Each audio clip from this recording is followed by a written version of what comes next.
What is up, guys? It is DMG here, and today we're going to be doing another instructions video, this time over the 4-3-2-1. Now, I know I've been doing a lot of instructions and tactics video recently, but that's mainly because, one, I enjoy doing it. I think that should be the main reason of Ultimate Team, is to find these players that not a lot of people use and try out different things and experiment with those players, and also the new formations and tactics, and just finding what you really enjoy. And the other reason is because while FIFA 21 has taken a massive decline, one of the things that's actually been very good this year is the ability to try out new formations and tactics and actually have them work. Now, obviously, the meta is still a thing. There's still the 4-2-3-1 and 4-4-2 that work for the majority of people, but you can still try out a lot of formations and have them work, at least in certain situations. Now, not every formation is going to be very good for the entire game, but again, saying that, most of the formations are actually good in certain situations.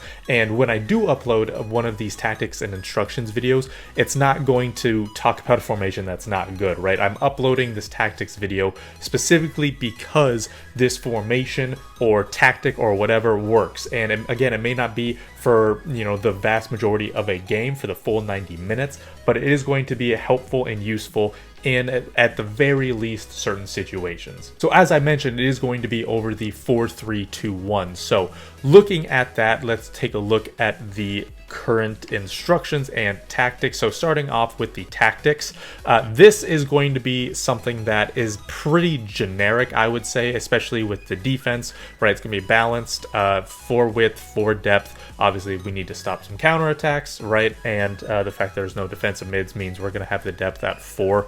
And then for the offensive style, we could also technically put it on long ball if you want to. Personally, I like to have it on balanced, just because in this formation, it is actually pretty good, just in general, right? Again, it is a very attacking formation, but you can use it just at the start of the game, right? You can kind of just use it to see what's going to happen. If you know you're better than your opponent, right, 10-15 minutes in, you can switch to this tactic and then try to score on them. For the width, again, that's just going to be 5. For corners, free kicks, you can do whatever you want, but for players in the box, I have that on 6.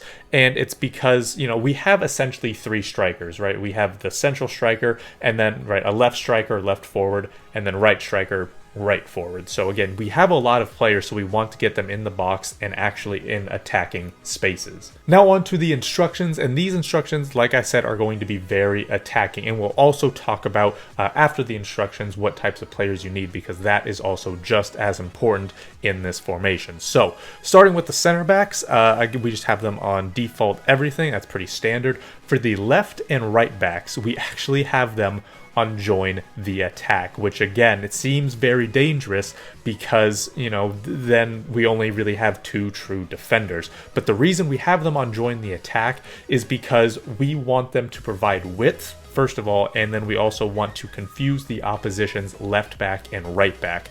We don't want that job to, confuse the opposition's left back and right back. We don't want that for the left forward and right forward. We don't want that. We want that job to be for our left and right backs, because again, this is an attacking formation. We want our 3 attackers to be attacking, right? We don't want them to be dummies. We don't want them to just kind of take up space for no reason. Like in other formations, we do that. But again, for this, we don't want that. So again, while it is very attacking, we have them on join the attack to provide some extra width, because again, this is an arrow formation, and then to confuse the opposition's left back and right back. Moving on to the center mids, we have the left center mid and the right center mid just on stay back while attacking. And I do want to also mention that while this is the default setting, we also have them on cover wing. The reason why we do that is because then if Alex Tellez or Jesus Navas, your left back and right back, are pushed very far forward and then you lose the ball, then your left center mid and your right center mid can kind of track back and fill that left back or right back spot. So it's a little bit more of defensive stability just in case that you need it and you get caught on the counter. And again, that's for both the left center mid and the right center mid. Now for the central center mid, again, a very attacking instruction here. We have them on get forward, stay on the edge of the box for crosses, and cover center. Now we have them on cover center because even though he is on get forward, if your opposition is taking a long time, that player's natural position, the central center mid's natural position, is a midfielder. It's a center mid, right? So he can still come back and help defend if you really need him to. So again, we have them on cover center because again, he's that central center mid. We also have him on stay on the edge of the box for crosses because we don't need him to go into the box, especially because we have 3 basically strikers, right? Again, we have that central striker, then a left and right forward. So again, we don't need him in the box. And then we have him on get forward. So then we can essentially connect this midfield in the attack. That's why we have him on get forward. Finally, for the attackers, we have the left forward and right forward on getting behind, stay forward. And then we have the central striker on, again, getting behind, stay forward, but also stay central. Now, I have been hesitant to use stay central recently because that instruction actually makes them a little bit more stagnant. But in this case, that's actually not a bad thing. We actually want him to be a little bit more stagnant, believe it or not.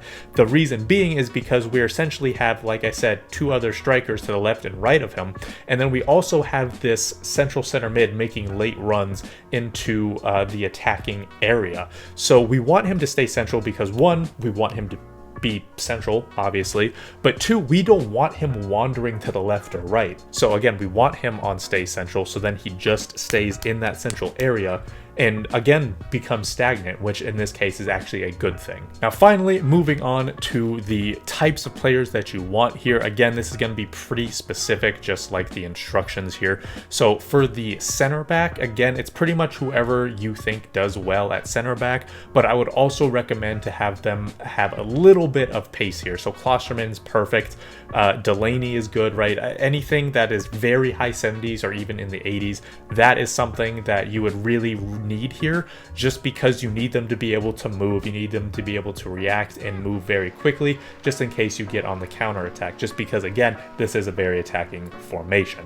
For the left back and the right back, since they are on join the attack, they're obviously going to be needing a lot of stamina because they're going forward and they're going back. And they essentially just need to be a modern fullback. They don't need to shoot really, but again, being able to go forward and back, high stamina, good pace, dribbling, passing, obviously defending, that's all going to be needed. And along with that, I would also recommend even having some subs on the bench just in case it goes into extra time. Now moving on to the midfield for the left and right center mids, this is where you want them to be essentially more defensive, almost like defensive mids. And along with that, you would also want them to be very pacey, not, 90s or anything, but something in the 80s, right? So Konrad Laimer, the defensive mid from Leipzig who has 85 pace, in this case, that would be very, very good because he's obviously a defensive mid, he has medium high work rates, but he's also fast. Someone like Conte would also be obviously incredibly good as well. But again, you need that defensive mid type of player because obviously he's on staying back, but you also need that extra bit of pace because they may need to fill in to play right back or left back as well. So keep that in mind. Moving on to the central center mid now, and this guy obviously has to be good at attacking since we do have him on get forward. So good at passing, good at shooting, good at dribbling. The pace would be great to have, but it's not as necessary as the left and right center mids. But along with that, he will also need a little bit of defending just in case your opponent takes a very long time to have the ball and to build up a possession, because if that is the case, then your central center mid will actually come back a little bit to help defend because again, that center mid position is his natural spot. So it wouldn't hurt to actually have a little bit of defending either. And then finally for the attackers here,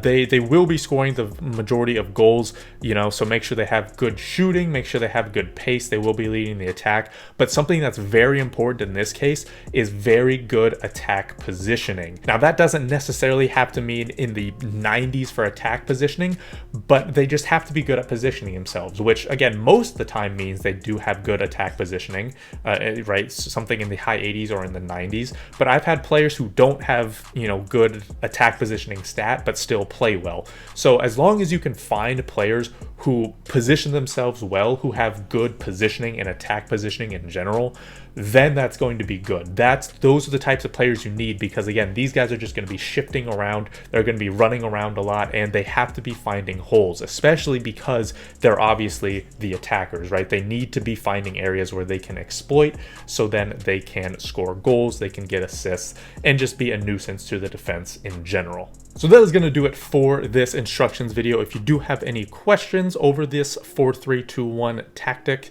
then let me know in the comments down below and I will try to answer that for you guys. But like I said, that is going to be it. Thank you guys so much for watching. This has been DMG. Peace.